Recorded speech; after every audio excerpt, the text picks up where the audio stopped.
हाय, मैं उसन चाय बायोट्यूब चैनल में आप सभी का स्वागत है। आज की टॉपिक है इकेट्स and the ecotype.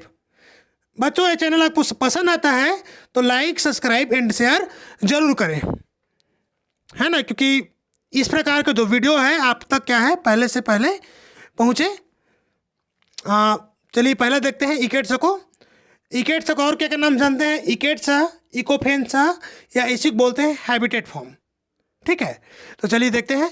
They are different morphological form of same species produce due to different habitat condition. So in this form change as somatic, temporary and non inheritable. ठीक है, तो इकेट्स में क्या होता है कि ये सेम स्पीसीज का डिफरेंट मॉर्फोलॉजिकल फॉर्म होता है, अलग अलग ये रूप होता है, जो क्या करता है अलग अलग जो हैबिटेट कंडीशन पर ये उत्पन्न होते हैं।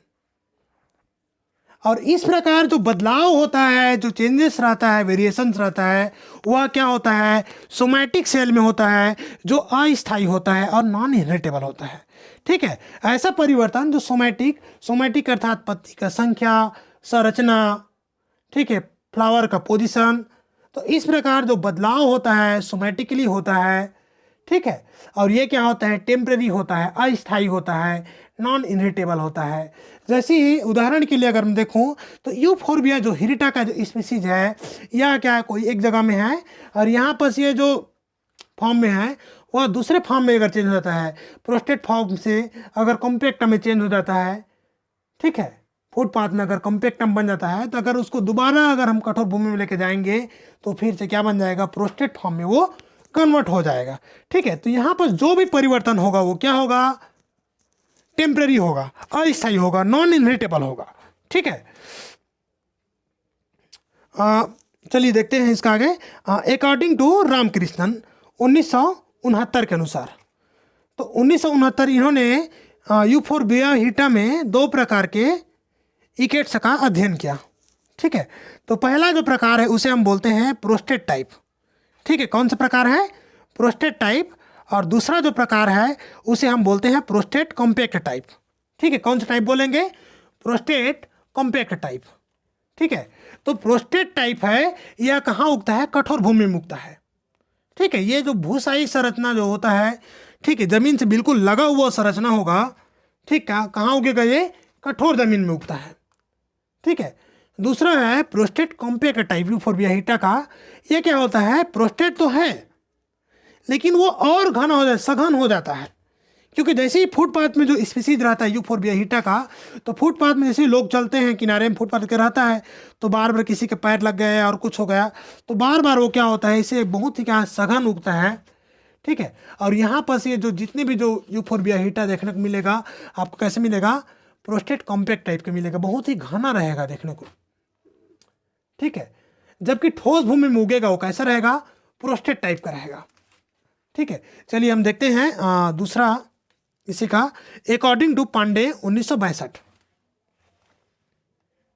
ठीक है, तो पांडे 1962 के अनुसार जो यूफोर्बिया जो हिरिटा है, ठीक है, पांडे 1962 में इन्होंने बोथ्रिक्लोआ परसुटा नामक जो ग्रास है और दूसरा जो ग्रास है उसे हम बोलते हैं डेकेंथियम कैरिकोसम। ठीक है, ये दो ग्रास पर इन्होंने दो इकेट्स का अध्ययन किया। ठीक है, इकेट्स इन्होंने दो फॉर्म अध्ययन किया। ठीक है, बोथ्रिक्लोआ परसुटा और डेकेंथियम जो कैरिकोसम जो ग्रासेस है, इन पर इन्होंने दो फॉर्म अध्ययन किया। एक फॉर्म है बास्केट फॉर्म और दूसरा को बोलते हैं सकर फॉर्म। ठीक है, तो बास्केट फॉर्म और सकर फॉर्म। ठीक है, तो दोनों में जो खास जो वेरिएशन है, खास करके जो बास्केट फॉर्म है यह पाया जाता है संरक्षित क्षेत्र में। ठीक है, ऐसे घास के मैदान, ऐसे जगह जो संरक्षित क्षेत्र है जहाँ पर चराई वगैरह की जो प्रोसेस है वो नहीं होता है। ठीक है, तो यहाँ पर जो प्रोसेस स्पीसीज जो पाया जाता है वह देखने में बिल्कुल बास्केट जैसा लगेगा।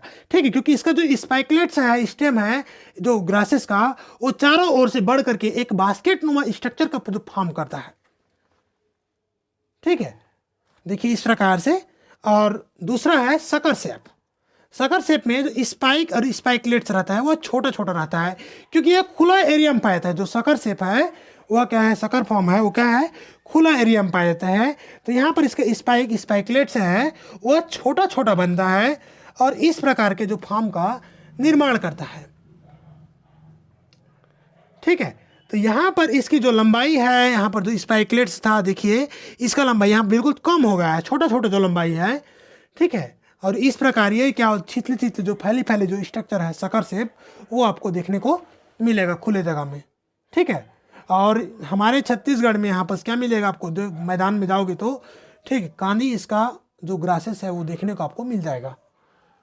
ठीक है, मैदानी इलाका में। अब चलिए नेक्स्ट देखते हैं हम इकोटाइप। ठीक है, तो इकोटाइप का और क्या बोलते हैं, इकोलॉजिकल रेसेस या हम बोलते हैं फिजियोलॉजिकल रेसेस।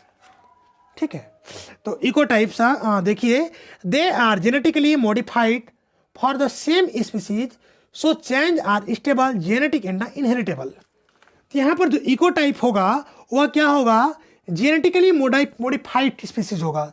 एक सेम स्पीसीज का जेनेटिकली मॉडिफाइड स्पीसीज होगा, उसका क्या होगा, दो अलग अलग फॉर्म देखने को मिलेगा। तो यहाँ पर मॉर्फोलॉजिकली और जेनेटिकली दोनों प्रकार से डिफरेंट मिलेगा स्पीसीज। हालांकि वह सेम स्पीसीज का है, लेकिन मॉर्फोलॉजिकली और जेनेटिकली दोनों प्रकार से यहाँ पर हमको क्या मिलेगा, डिफरेंट मिलेगा। अब थोड़ा सा मैं यहाँ पर अंतर बता दूं इकेट्स और इकोटाइप का। तो इकेट्स में जो बदलाव हो रहा था वह क्या था, अस्थायी बदलाव था, टेम्पररी बदलाव था, नॉन इनहेरिटेबल बदलाव था। अर्थात वह अगर कोई जगह पर हम उसको लगाए हैं, मतलब जो है स्पीसीज है, वह अपने नेचुरल हैबिटेट में अगर पहुंचता है फिर से, तो वह क्या होता है, पुनः अपने जो फॉर्म है उसमें वापस लौट आता है, क्योंकि वहाँ पर कोई जेनेटिकली इनहेरिटेबल नहीं। ठीक है, यूफोर्बिया है, अगर वो कॉम्पैक्ट फॉर्म में है, सॉरी जो प्रोस्टेट फॉर्म है, अगर वो फुटपाथ पे जाकर कॉम्पैक्ट फॉर्म में चेंज होता है प्रोस्टेट कॉम्पैक्ट में, तो अगर उसको पुराना दोबारा फिर से कठोर भूमि में उगाया जाए तो फिर से कैसा फॉर्म में लौट आएगा, प्रोस्टेट फॉर्म में वो लौट आएगा। ठीक है, लेकिन यहाँ पर जो इकेट्स में जो इकोटाइप में जो बदलाव होगा वह बदलाव क्या होगा, जेनेटिकली होगा। ठीक, उसको जीन में बदलाव होगा, और जो जीन में बदलाव हो जाएगा तो वह पीढ़ी दर पीढ़ी क्या होगा, इनहेरिटेबल होगा। ठीक है, और इस प्रकार का जो जेनेटिक जो चेंजेस के कारण से इस प्रकार जो बदलाव है वो उत्पन्न होता है, और किसी कारण से जो इन्वायरमेंटल जो हैबिटेट फॉर्म के कारण से, अलग अलग जो हैबिटेट के कारण से उत्पन्न होता है। ठीक है, तो अब देखते हैं हम अकॉर्डिंग टू टरेसन 1992, टरेसन 1992 के अनुसार इकोटाइप ऐसे उत्पाद होते हैं जो स्पेसिफिक हैबिटेट की इको स्पीसीज के जीनोटाइपिकल रिस्पॉन्स के कारण उत्पन्न होते हैं। ठीक है, स्पेसिफिक हैबिटेट के इको स्पेसिफिक, कोई स्पेसिफिक हैबिटेट है, टरेसन के अनुसार स्पेसिफिक हैबिटेट है, वहाँ जो इको स्पीसीज है उसका जीनोटाइपिकल अगर रिस्पॉन्स जो होगा है ना, उसके जीनोटाइप में जो रिस्पॉन्स होगा, जो चेंजेस होगा, उसके फलस्वरूप जो इकोटाइप जो उत्पन्न होगा उसे को हम क्या बोलेंगे, इकोटाइप बोलेंगे। ठीक है, तो ऐसी स्थिति में जो प्लांट जेनेटिक रूप से भिन्न होते हैं, जो क्या होगा, इंटरफर्टाइल होते हैं। ठीक है, अब हम देखेंगे कारण देखेंगे कैसे सांप ओरिजिन ऑफ इकोटाइप। इकोटाइप जो उत्पन्न होने का कारण हम देखते हैं, इसका इवोल्यूशन का ओरिजिन का देखेंगे उत्पन्न होने का। तो 3 कारण है इसका प्रमुख रूप से। एक है structural changes of gene in chromosome. ठीक है, क्रोमोजोम के जीन के संरचना में जो बदलाव के कारण से ठीक इकोटाइप उत्पन्न होना।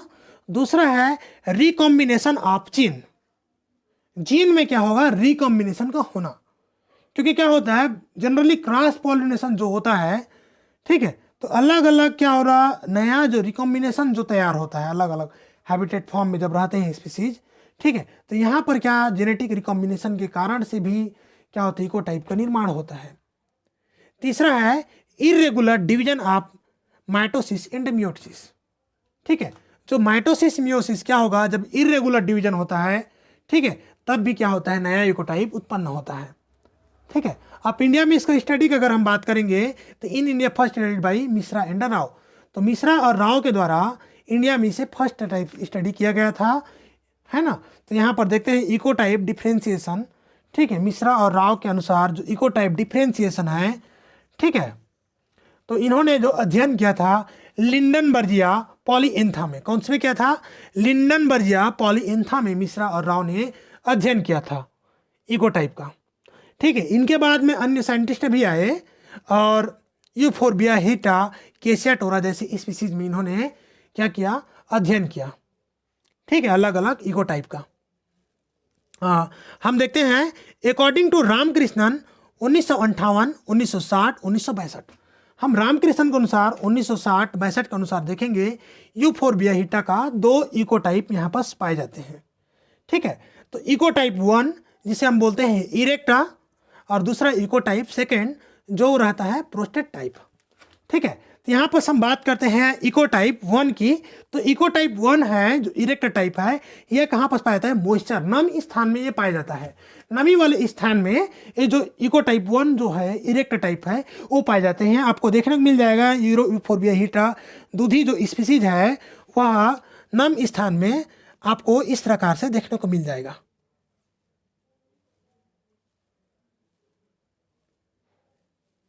ठीक है, आपको इस प्रकार यूफोर्बिया हीटा का देखने को मिल जाएगा। ठीक है, नम और मॉइस्चर स्थान में। ठीक है, मैं सभी प्रतिनिधि बना रहा हूँ।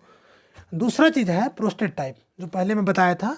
ठीक है, तो प्रोस्टेट टाइप में अगर हम बात करें प्रोस्टेट टाइप का, तो प्रोस्टेट को इन्होंने पुनः 2 भाग में बांटा, इकेड 1 और इकेड 2। तो इकेड 1 जो होता है उसे हम बोलते हैं प्रोस्टेट टाइप, ये कठोर मृदा में पाए जाते हैं। और दूसरा इकेड 2 है, ये प्रोस्टेट कॉम्पैक्ट टाइप होता है जो फुटपाथ के किनारे में पाया जाता है। ठीक है, हम देखते हैं नेक्स्ट है आपका टाइप ऑफ इकोटाइप। ठीक है, हम इकोटाइप के प्रकार की बात करते हैं। ठीक है, तो इकोटाइप के हम प्रकार को लॉरेंस के अनुसार देखेंगे। According to Lawrence 1945 ecotype are 5 types. ठीक है, इकोटाइप यहाँ पर 5 प्रकार की होता है किसके अनुसार? लॉरेंस के अनुसार। ठीक है, तो पहला है क्लाइमेटिक इकोटाइप, इसे हम क्या बोलते हैं? क्लाइमेटिक लाइन्स के नाम से भी जानते हैं। यहाँ पर क्लाइमेटिक जो इकोटाइप है, मोस्टली यहाँ बता दूं मैं, खास करके जो क्लाइमेटिक फैक्टर है जैसे लाइट, टेम्परेचर, ठीक है, ह्यूमिडिटी आदि जो फैक्टर है, क्लाइमेटिक फैक्टर है, उसके इंट्रैक्शन के फलस्वरूप, अनुक्रिया के फलस्वरूप यहाँ पर जो नया जो इकोटाइप सा जो उत्पन्न होता है उसी के हम क्या बोलेंगे? क्लाइमेटिक इकोटाइप के नाम से जानते हैं। ठीक है, टेरेसन ने भी 1930 में किसमें? लिवोंटोडॉन ऑटोमिनालिस में स्टडी किया था। ठीक है, किसके क्या कौन सी इकोटाइप है? ये क्लाइमेटिक इकोटाइप है, इसका एग्जाम्पल है। ठीक है, दूसरा इकोटाइप है इडैफिक इकोटाइप। तो इडैफिक इकोटाइप या इडैफिक फैक्टर के कारण से, अब इडैफिक फैक्टर किसको बोलेंगे? जो मिट्टी के जो बनावट है, मिट्टी के बनावट है। ठीक है, इडैफिक फैक्टर को मैं अलग से जब इडैफिक फैक्टर पढ़ाऊंगा, मिट्टी की संरचना पढ़ाऊंगा, तब वहाँ पर फिर चर्चा करेंगे इसका। ठीक है, तो मिट्टी की जो अलग अलग बनावट है उससे कारण से जो उत्पन्न होता है। ठीक है, कहीं मैदानी इलाका है तो वहाँ कठोर भूमि है, रेतीली भूमि, कम पानी वाले हैं। ठीक है, तो वहाँ ज़ीरोफाइट स्पीसीज में कन्वर्ट होने के चांसेस रहता है। ठीक है, तो ग्रेगर 1938 के अनुसार इन्होंने किसके स्टडी किया था? इडैफिक इकोटाइप का अध्ययन किया था, और उससे हम बोलते हैं किस में किया था इन्होंने? प्लांटागो मारिटिमा में। ठीक है, ग्रेगर ने 1938 में प्लांटागो मारिटिमा में अध्ययन किया था इडैफिक इकोटाइप का। तीसरा जो है उसे हम बोलते हैं एल्टीट्यूडनल एंड लैटिट्यूडनल इकोटाइप। अब देखिए, जो एल्टीट्यूड और लैटिट्यूड है ना, चढ़ाव उतार, जो ढलान है और चढ़ाव है, उसके कारण से, ठीक है, उसी की जो अनुक्रिया के फलस्वरूप जो अलग अलग जो हमको फॉर्म दिखता है, इकोलॉजिकल जो फॉर्म दिखता है, स्पीसीज दिखता है, उसी को हम क्या बोलते हैं? एल्टीट्यूडनल या लैटिट्यूडनल इकोटाइप के नाम से जानते हैं। जैसे हम उदाहरण के लिए देखें तो पाइनस की बात करते हैं, तो एल्टीट्यूडनल इकोटाइप है ना, हम देखें अलग अलग जो ऊंचाई में पाइनस का अलग अलग जो हाइट पर है ना, अलग अलग प्रकार के पाइनस के स्पीसीज हमको मिल जाएगा। ठीक है, तो इसे हम किसों में रखेंगे? एल्टीट्यूडनल इकोटाइप में। ठीक है, सेकेंड हम देखते हैं केसिया टोरा और एंगालिस एवेरेंसिस का हम देखेंगे लैटिट्यूडनल इकोटाइप। ठीक, अलग अलग जो ढलान में केसिया टोरा एंगलिस का, ठीक है, अलग अलग प्रकार का यहाँ पर जो फॉर्म मिलता है उसे हम क्या बोलते हैं? लैटिट्यूडनल इकोटाइप के नाम से हम जानते हैं। ठीक है, नेक्स्ट चौथा है इसका फिजियोलॉजिकल इकोटाइप।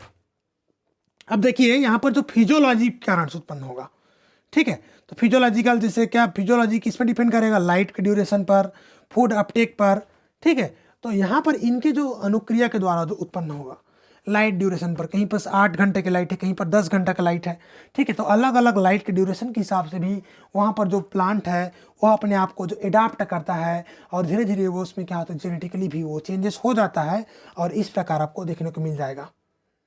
ठीक है, तो यहाँ पर एग्जाम्पल है इसका फिजियोलॉजिकल इकोटाइप का प्रोसोपिस आर्जिमोन। ठीक है, ये लाइट ड्यूरेशन के कारण से यहाँ पर इस प्रकार की का जो इकोटाइप है ये देखने को मिलता है। किसके कारण से, लाइट ड्यूरेशन के कारण से, किसमें, प्रोसोपिस और आर्जिमोन में। ठीक है, फिजियोलॉजिकल इकोटाइप की एग्जाम्पल है। पांचवा है क्लाइमोइडेफिक इकोटाइप। तो क्लाइमोइडेफिक इकोटाइप है, यहाँ पर बोथ दो प्रकार के जो फैक्टर है वो काम करता है, क्लाइमेटिक फैक्टर और इडेफिक फैक्टर। दोनों फैक्टर जब साथ साथ काम करेंगे उसी कारण से जो बदलाव आएगा, स्पीसीज में जो चेंजेस होगा, ठीक है, जेनेटिकली और मॉर्फोलॉजिकली जो चेंजेस होगा, तो नया जो इकोटाइप का जो निर्माण होगा, तो वैसे जो इकोटाइप जो बने रहते हैं उसे हम क्या बोलेंगे, क्लाइमोइडेफिक इकोटाइप के नाम से जानते हैं। ठीक है, तो क्लाइमो जो इडेफिक इकोटाइप का एग्जाम्पल कौन सा है, सेक्रस सिलिएसिस। ठीक है, कौन सी एग्जाम्पल है, सेक्रस सिलिएसिस है, क्लाइमो इडेफिक इकोटाइप का एग्जाम्पल है। ठीक है, तो इस प्रकार से इकेट्स इकोटाइप है ये कंप्लीट होता है। ठीक है, थैंक यू दोस्तों देखने के लिए, है ना। अगर वीडियो आपको पसंद आता है तो लाइक, सब्सक्राइब एंड शेयर जरूर करें, है ना, और बने रहें हमारे बायोटिप चैनल में, है ना। बहुत जल्दी जो अपलोड होगा बायोजियो केमिकल साइकिल, है ना। तो देखिए, थैंक यू।